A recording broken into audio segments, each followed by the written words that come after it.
तो आप समझिएगा कि उसके पीछे एक बहुत बड़ा कारण है।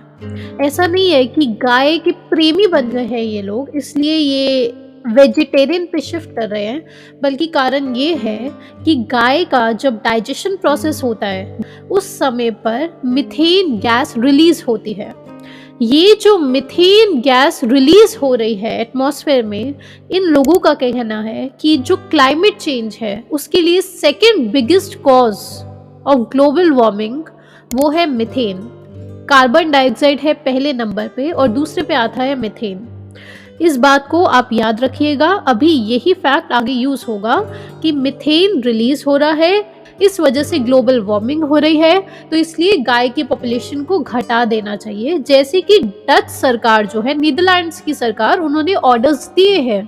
क्या ऑर्डर्स दिए हैं कि अगले 10 सालों में उन्हें 50% तक गाय की जनसंख्या को घटाना है।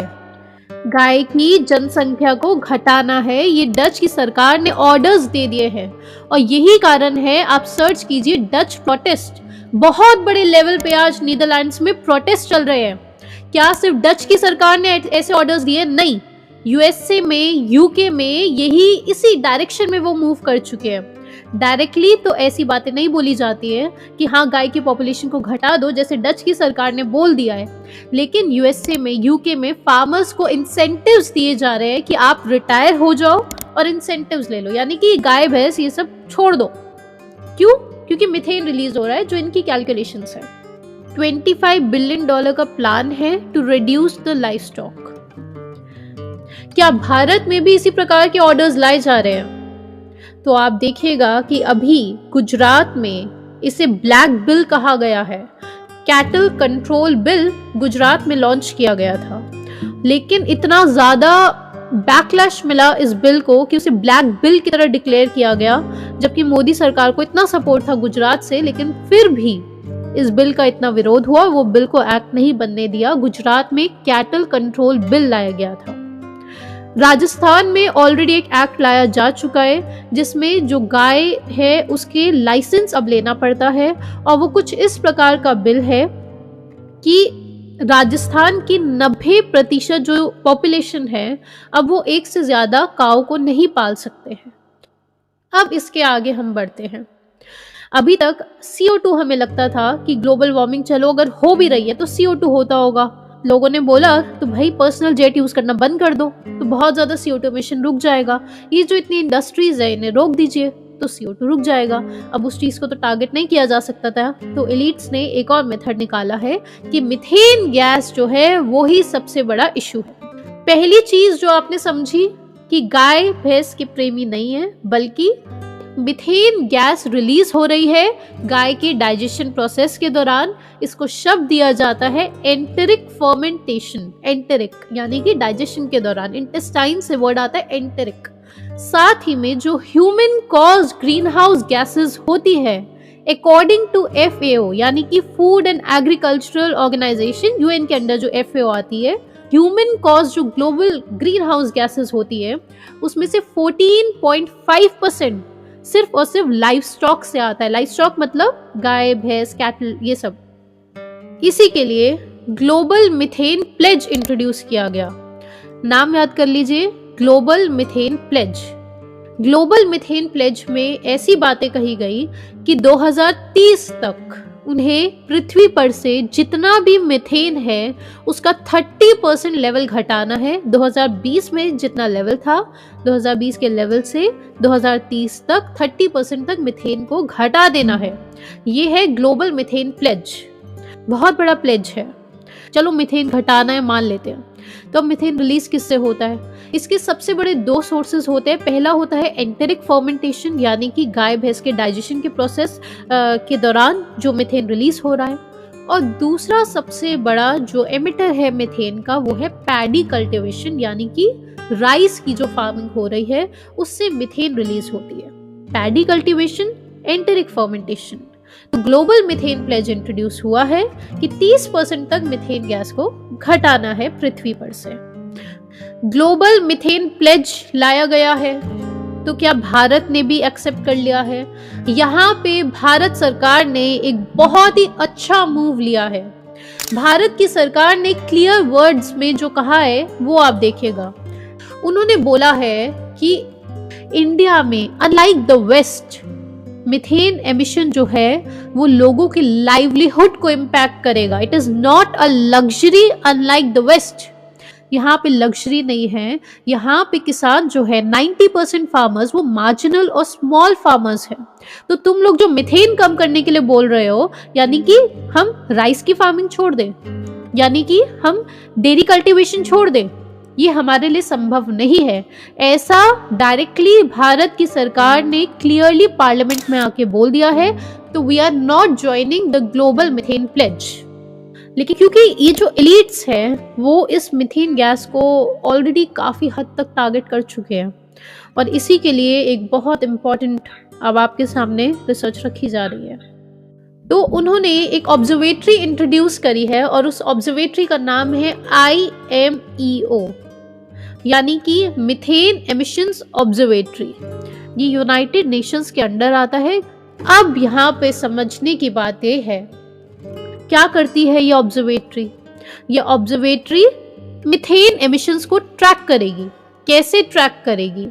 ऐसे ट्रैक करेगी कि उन्होंने पूरे सैटेलाइट्स बिछा दी हैं, और उन सैटेलाइट्स की मदद से मीथेन के जो हॉटस्पॉट्स हैं उन्हें देखा जा सकता है। उदाहरण के लिए भारत में जहां पर राइस फार्मिंग हो रही है, अब अगर उन लोगों ने जो लिमिट सेट करी है, अगर उससे ज्यादा एमिशंस हुए उस खेती के दौरान, या फिर जहाँ पे गाय भैंस का चारा हो रहा है वहाँ पे ज्यादा एमिशंस रिलीज हुए मीथेन के, उन लोगों की लिमिट से ज्यादा, तो उनके पास सैटेलाइट से ये सारे इंफॉर्मेशन पहुंच जाएगी कि यहाँ पे मीथेन हॉटस्पॉट है। आपको क्लियरली समझ आ गया होगा। मीथेन हॉटस्पॉट्स वो लोग पता लगा सकते हैं क्योंकि इंटरनेशनल मीथेन एमिशंस ऑब्जर्वेटरी बनाई जा चुकी है, और ये नोटिफिकेशंस उन तक पहुंच जाएगी, जिसके लिए एक मार्स नाम की चीज इंट्रोड्यूस की गई है। मार्स का मतलब है methane alert and response system. Mars, methane alert and response system कौन लेकर आया है? ये European Union, US government, Bezos Earth Fund लेकर आए हैं, जेफ बेजोस का जो है, और साथ ही में ग्लोबल मीथेन हब है। ये ग्लोबल मीथेन हब जो है वो ब्रेक थ्रू वेंचर्स जो है, ब्रेक थ्रू एनर्जी जो है, जो कि बिल गेट्स की ही है, वो इसमें पार्टनर्स है। तो मार्स जो है वो IMEO का पार्ट है। IMEO यानी इंटरनेशनल मीथेन एमिशंस ऑब्जर्वेटरी, वो बनाई गई है ग्लोबल मीथेन प्लेज के अंडर। मार्स से क्या होगा कि नोटिफिकेशंस डायरेक्टली उनके पास पहुंच जाएगी कि यहाँ पे मीथेन एमिशन हॉटस्पॉट है और इस जगह की ट्रैकिंग कीजिए, इस जगह पर रोक लगाए। ये सारा उनका पूरा सिस्टम रेडी हो चुका है। तो इसके बाद जो अगली स्टेप सरकार लेगी वो आप समझ पा रहे होंगे कि दूध एक्सट्रीमली महंगा हो जाएगा।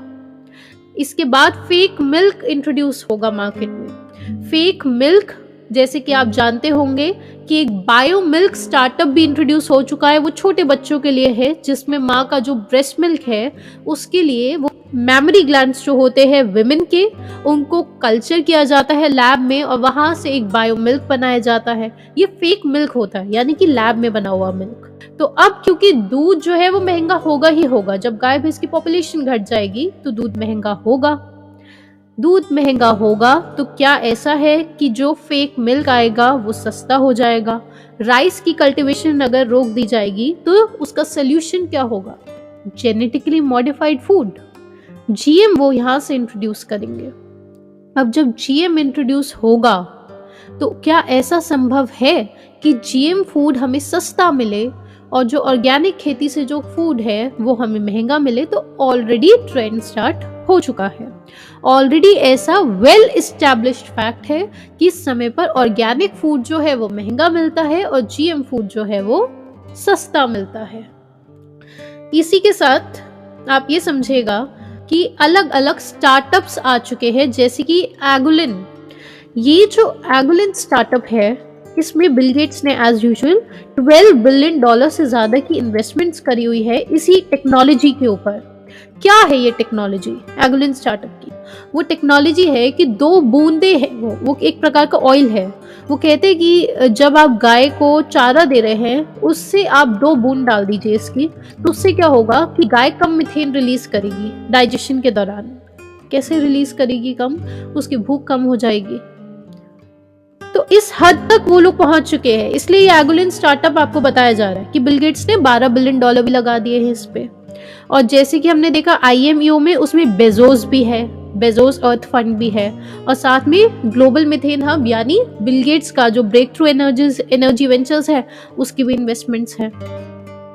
अब प्रश्न ये नहीं आ रहा कि क्या सच में मीथेन हार्मफुल है या नहीं है, वो प्रश्न तो बहुत दूर जा चुका है। तो अब प्रश्न ये आ रहा है कि कैसे मीथेन को घटाया जाए, और उसके लिए कैसे गाय भैंस की पॉपुलेशन को घटाया जाए, और कैसे उनके डाइजेशन प्रोसेस के दौरान मीथेन कम रिलीज किया जाए। तो इस प्रकार के स्टार्टअप्स आ रहे हैं।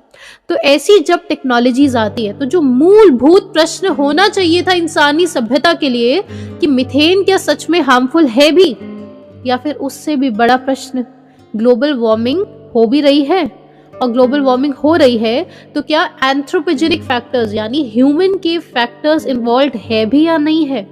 ये जो बेसिक मूलभूत प्रश्न होने चाहिए थे, इंसानी सभ्यता को इनसे बहुत दूर लेके जाया जाता है। ऐसी टेक्नोलॉजीज जैसे जैसे मार्केट में बढ़ती जाती है। आप में से जो लोग इस सारी नॉलेज रखते हैं और हमारे चैनल से लंबे समय से जुड़े हुए हैं और ये जानते हैं कि वर्ल्ड इकोनॉमिक फोरम किस दिशा में दुनिया को लेकर जाना चाहता है, तो हम आपको IMPH ट्रेनिंग अटेंड करने के लिए इनवाइट करते हैं, जिसमें सारे सेंसर टॉपिक्स जो कि YouTube पर बताते साथ ही वीडियो डिलीट कर दी जाती है, वो डिटेल में डिस्कस होते हैं। साथ ही इसका जो सोल्यूशन जो पिछले कई सालों से अलग अलग देशों में कुछ ग्रुप्स कर रहे हैं, वो सोल्यूशंस आपको समझाए जाते हैं, ताकि आप भी हमारे साथ मिलकर उस सोल्यूशन का एक हिस्सा बन सके। नेक्स्ट आप ये समझे कि ट्रेनिंग अटेंड करने के लिए आपको सबसे पहले क्रीन KREEN ये लिखकर इस नंबर पर व्हाट्सएप करना है। उसके बाद एक 99 रुपीज़ का फॉर्म दिया जाएगा, जिसे फिल करके आप वो ट्रेनिंग अटेंड कर सकते हैं। और बहुत सारे लोग पिछले 1.5 साल से रेगुलर ट्रेनिंग्स अटेंड कर रहे हैं, जिससे उनको बहुत नॉलेज हो चुकी है, और हम आपको ये रिकमेंड कर रहे हैं कि आप भी लॉन्ग टर्म ट्रेनिंग का हिस्सा बने। आपका एक एक कमेंट हमारी पूरी टीम और सभी साथी मित्र भी बहुत ध्यान से पढ़ते हैं, क्योंकि ये सबसे इम्पॉर्टेंट टॉपिक्स है जिन पर बहुत डिटेल से डिस्कशन होना चाहिए, और आपके कमेंट से यहाँ एक डिस्कशन का एनवायरनमेंट क्रिएट हो पाता है। तो आप अपनी ओपिनियन हम सबको ज़रूर बताएं।